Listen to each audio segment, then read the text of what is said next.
Doctor Satyanarayan sir जी मेरे परम प्रिय मित्र, एक ही मित्र हैं जो आप हैं।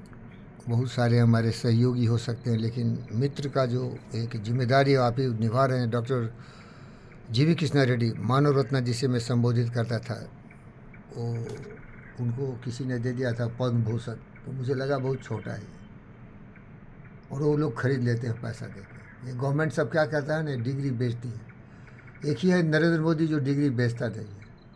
वो खोज खोज के देखता है गरीब फकीर, क्योंकि ईमानदार आदमी है। नरेंद्र मोदी जैसा ईमानदार धरती पर कभी कभी पैदा लेता है, निस्वार्थ भाव से देश की सेवा में लगा है, देश को वहाँ तक पहुँचा दिया है कि उसकी ऊंचाई देख के डोनाल्ड ट्रंप जैसे लोग की ईर्ष्या द्वेष हो रही है, मुतता है और घुटना भी नहीं टेकता है नरेंद्र मोदी।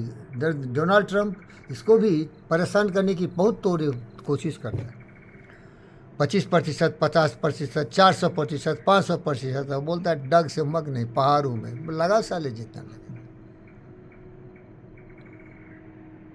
तो ये जो डिग्री उग्री होती है ना भाई साहब, ये बिकता है, समझ रहे हो क्या? ये राज्यसभा का मेंबर भी बिकता है। ये कांग्रेस वाला बेचता था, समझ रहे हो क्या? सब बेचता है, बिका हुआ है। तो इस तरह से थे, लेकिन जीवी के साहब को शौक था कि बहुत डिग्री भी ले लें। जिसको अपना कुछ रहता नहीं है ना साले, माफ़ी चाहता हूँ, वो खरीद लेता है कुछ। वाह बाबा, डॉक्टर भी फ्री खरीद लिया, पद्म भूषण भी खरीद लेता, और भारत रत्न अपने बेटा को दे देता। और नेहरू अपने आप को भारत रत्न दे दिया फिर अपनी बेटी को दे दिया, और बेटी उसको अपने बेटा को दे दिया। उसके घर में केवल भारत रत्न ही पैदा लिया, समझ रहे हैं? तो माफ़ी चाहता हूँ। मैं इसी सिलसिले में दूसरा चैप्टर खोलूँगा जिसमें आपको बताऊँगा क्या कहना चाहता हूँ।